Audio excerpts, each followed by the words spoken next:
Welcome to another episode of Raven Conversations. I'm Josie Mandel, State Public Affairs Officer for the Washington National Guard. And today I'm joined by MAJ Callie Kiaunis. You specifically told me not to look into the camera. Well, I look at the camera. You do it I look at the camera. That's totally fine. As you can see, it's already going to be interesting. Different rules apply for people on this podcast. She is the Personnel Officer, S1 shop over at the 56 TIOG, the Theater Information Operations Group. Also an MP officer. Correct. And she's here to join us for just a quick episode, but then she's also going to do something really awesome. We're going to start doing some reaction videos, and you're going to join us for that. Yeah, so very good. We appreciate you coming on. Thank you. Thank you for having me. I appreciate it. So quick intro on yourself. Well, my name is MAJ Callie Kiaunis. I am originally from Michigan, ROTC cadet, Central Michigan University, Fire Up Chips. Joined the Washington National Guard in 2011 as an MP officer, was a platoon leader, was fortunate enough to have some opportunities getting full-time orders, working for RRB and doing ROTC accessions into the National Guard. I worked for the Homeland Response Force for a number of years. Have been a S4 company commander of an MP detachment. Went to Afghanistan in 2018, 2019. Worked up here for the state G3 for a while doing NTC planning. And as you said, now I actually worked over at the 205th and the RTI as an instructor. And now I'm over here at the 56 TIOG as an S1. So I've kind of done a little bit of everything you can do in the National Guard, except for aviation. So if somebody wants to give me a helicopter, I'm in. So I always ask the question, how did you learn about the Guard? How did I learn about the Guard? I actually didn't really think about no offense, the Guard was a little bit of an afterthought. When I was going through ROTC, I was on an active duty contract as a cadet, and I didn't end up getting my three choices that I wanted when it came to commissioning. And the guy that was in the National Guard recruiter that was in our ROTC department said, hey, if you really want to be an MP, which is what I wanted to do, he was like, I can get you an MP job in the National Guard. I was like, sold. Like, let's go. So the National Guard wasn't the end state for me. It was more of I really wanted to be an MP, and the Guard was the first entity to give me that opportunity. So what was it about being an MP? Well, actually, going back to ROTC, I did a 2-year ROTC program as opposed to a 4-year ROTC program. So I ended up doing 4 years of college and then being like, I'm going to check out this ROTC thing. So I added a second degree onto my education path just to accommodate ROTC. And to do ROTC, like expedited ROTC, they send you to they call it Leaders Training Course. It's like a ROTC, like a catch-up course. So you do like the first 2 years of ROTC all condensed into like this month and a half thing. And it's essentially all the fun parts of basic training, but there's drill sergeants there. And we had this female drill sergeant who was an MP, and she was just everything a drill sergeant, she was scary, she was mean, she was tough, but she was really motivating and just high speed. And I kind of looked at her and was like, that's what I want to be like. And she was an MP. And so I was like, okay, well, if I want to be like a high-speed female in the military, like I got to go MP, And so I just kind of got it in my head that like all the cool stuff and being hula was associated with military police. And so, yeah, that's kind of how I got on that career path. But, yeah. So you, excuse me, you got to be the company commander for the 506 Military Police Detachment. I did. Took them on deployment to Afghanistan. Mm-hmm. Kind of talk about that experience and getting to do that. Well, it's interesting because that detachment is pretty special. So just like if people out there are familiar with like engineers, there's 3 types of engineers. There's 3 types of MPs. MPs can be corrections officers.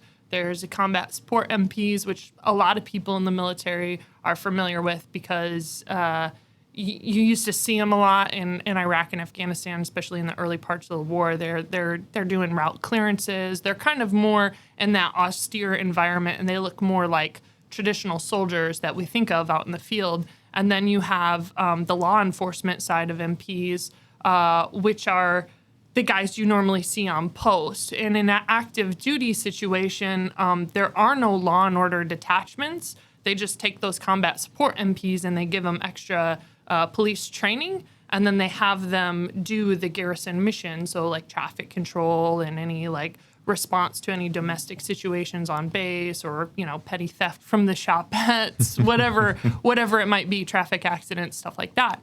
But obviously in the National Guard, we don't have these major military installations, and all of our units are all over the place. So the National Guard actually has, I think there's only like 10 of them in the entire country, and they're law and order specific detachments. And so the only function of those units is to just do police work, Army police work, and it looks a lot more like civilian law enforcement. So when the 506 deploys, that's a lot of what they do, is those law enforcement operations that you would typically associate with like garrison MPs like you see on a major active duty base. The interesting thing that happens though when you get overseas is, yes, you are in charge of public safety, but then you have this exterior threat of, I'm in a combat zone. Mm-hmm. And so inherently you become part of the base protection plan. So you are constantly running drills with like the QRF team. So you're working with the infantry folks. You're talking about base access. You're talking about flight line security. So we worked a lot with security forces and all of these other like just insane things that can happen on an installation in an austere environment when you're completely, you're like a little island. Bagram was like a little island in the middle of, Afghanistan, and anything that could come from the exterior onto post is kind of part of your problem in some of the problem sets that we looked at when we were deployed. So the most visible thing we did was obviously public safety, because if you get run over by a vehicle, because somebody's speeding through a DFAC parking lot, it's catastrophically the same as it would be here. But, and it's the number one reason why people, especially downrange, don't like MPs, because they're like, you just gave me a traffic ticket and we're in a combat zone. I'm like, yes, but your car can still kill somebody just the same, right? So that was the most public-facing thing we did. But then, there's all this, data and information that comes into the police station in that environment. And then we would work with counterintelligence, the intel units, MI, the FBI was on base, some of the special forces units, and we would have these law enforcement working groups where we'd put all that data together. And so you would start to see these little patterns of like, I got this report at the police station that seems like it would be nothing. And when I put it together with all of these other entities' information on the base, it turns out to be actually something. And so it's pretty fascinating, because those are the parts of, military police work that people don't often see.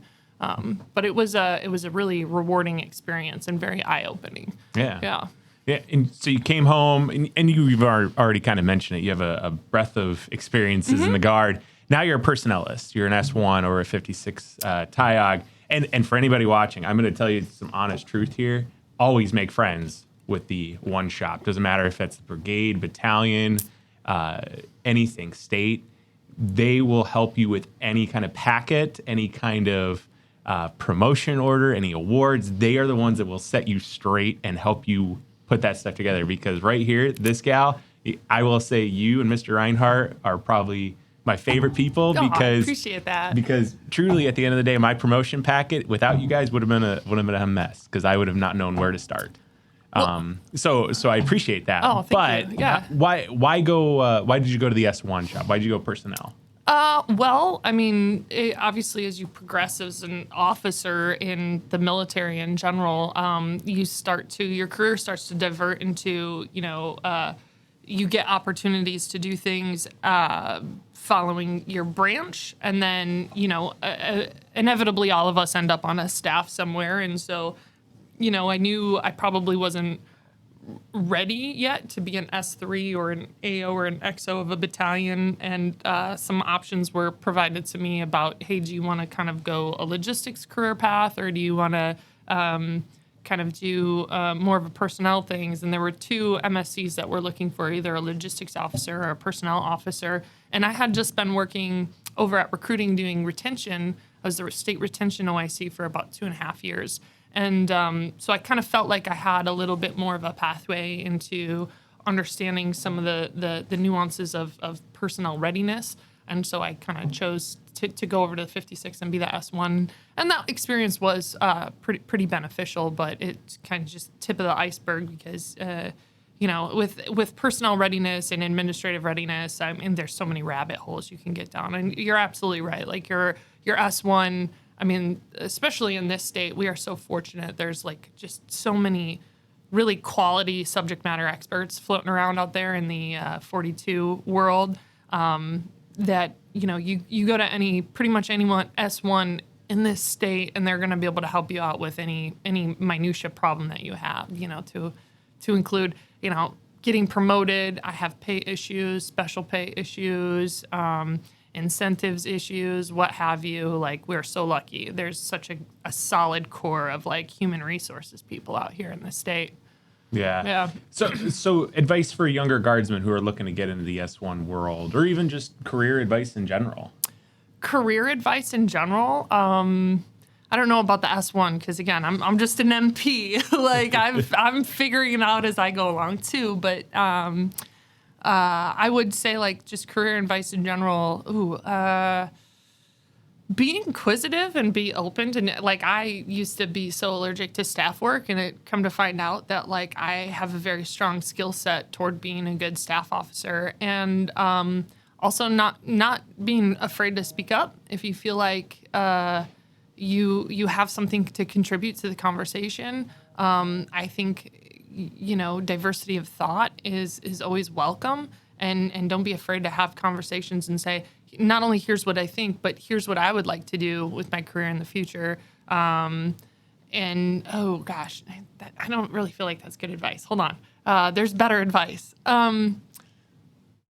For officers, your branch kind of matters, but it really doesn't. Like, as long as you're inquisitive and you're willing to do legwork and maybe crack open a regulation, I really do believe that you can do just about anything. And I think, hopefully this doesn't sound like a brag, but I think just the trajectory of like what I've done in the Washington Guard is kind of a good example, because there's not any really MP officer billets in the state, and I've been able to do so many cool things that are way outside of being a military police officer in this state. And I think part of that is just because I'm not afraid to like get in the weeds and figure stuff out. And a lot of that comes from just cracking a regulation and reading what's supposed to happen here and building your own process. So that, I guess that would be my career advice, is just don't be afraid to get your hands dirty and figure stuff out, because you can pretty much do anything you want to do. But you have to be proactive. Yeah. No, that's absolutely great advice. And I think a lot of people have the same kind of advice. Is be proactive, ask questions, and don't get afraid to get a little dirty. Yeah, speak your mind and read some regs. It's boring, but it helps you out. Yeah. No, well, I appreciate you sharing that. Yeah. If you're interested in learning more about military police, we can definitely put the information in the notes. If you have a question, make sure to leave us a comment. And if you like the video, give it a like. We appreciate you coming on. Thanks.